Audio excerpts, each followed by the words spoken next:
Hello everybody, I'm Ukrainian and I would like to tell you what is going on in my country right now. And I know every day you hear news about that Putin invaded Ukraine and he's a bad guy and the Crimea was annexed and so on and so on.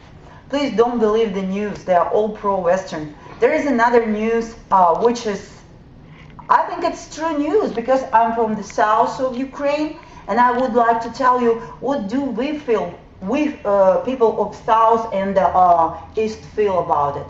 Now please forgive me my accent and my English, okay? I hope you understand me.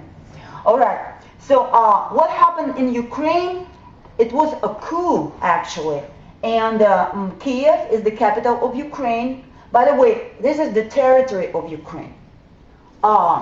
It's actually a big country, and I really, guys, wonder if you have ever seen the country of Ukraine. Let's go to the globe.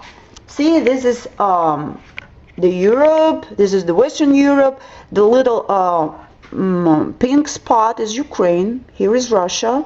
So it's actually a big country, and the size of Ukraine is comparable to the country of France and the state of Texas. This is the area, the total area, this is the population. In Ukraine now live 44.5 million people.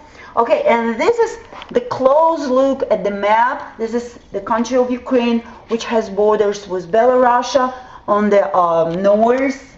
The whole eastern part borders with Russia, and here a bunch of country we have borders with is Poland, Slovakia, Hungary, Romania, Moldova, and Turkey is over here. We share Black Sea with Turkey, Crimea, which is Russian now, and Turkey is over here over the ocean. Here is Ukraine.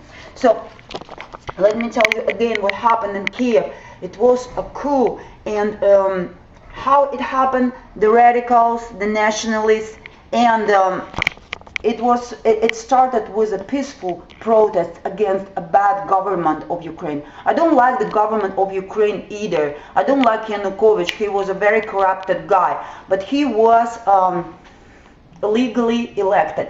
Let's look at the election statistics.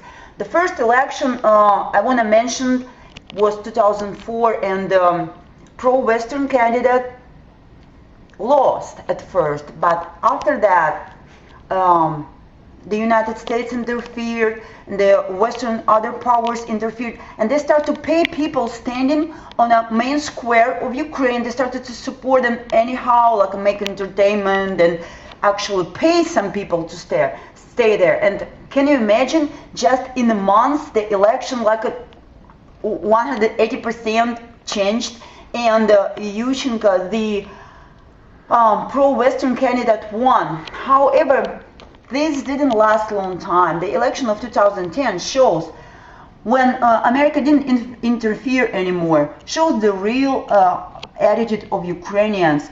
We are pro-Russians. The majority of Ukrainians are pro-Russians. This is how Yanukovych won. And by the way, this guy, pushed by America, now won just peanuts. You see, that's ridiculous. Well, let's go back to the map. As I said, the Western, very radical, and actually there are many neo-Nazis. They were weaponed and they helped the coup happen. Now, these people over here, Donetsk, Slavyansk, Lugansk, Kharkov, we call them Donbass because they are mining enterprises, machinery. This is actually industry of Ukraine. So these people are so close to Russia, they have Russian ties. 90% of them speak only Russian language. I'm from South, but I can speak both languages, but my brother actually can't. It's a very controversial issue how many people really speak Russian language in Ukraine. I would say more than 60% consider it as a first language, and less than 20% consider it as a language they can speak. So once again, these people, me including my city, we want to be considered by the West by everybody that we are people of Ukraine, we are not separatists. Please don't believe when they say they are there's a small group of separatists, they are pro-Russians, actually they are, how to call it, well, Russian soldiers pretending they're civilians. No, we are just civil people of Ukraine, and we want our rights to be considered. We want actually our constitution of Ukraine to work for our country, which says the people of Ukraine are the bearers of sovereignty and the only source of power on Ukraine. And this is, if you have, here I made a list for you, what actually southeast of Ukraine wants.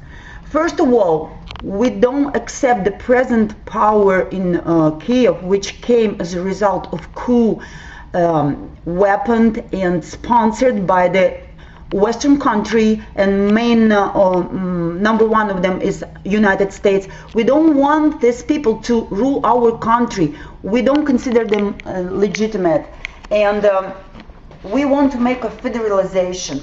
What happens next? I don't know. Maybe we will become a part of Russia. Maybe we'll be just be a sovereign country on the territory of Ukraine. You know, by this point, we really don't care about the Ukraine, like United Ukraine. We just want to be a people who live on our own land, who have constitution working for us, because we are people of Ukraine. Thank you for your attention.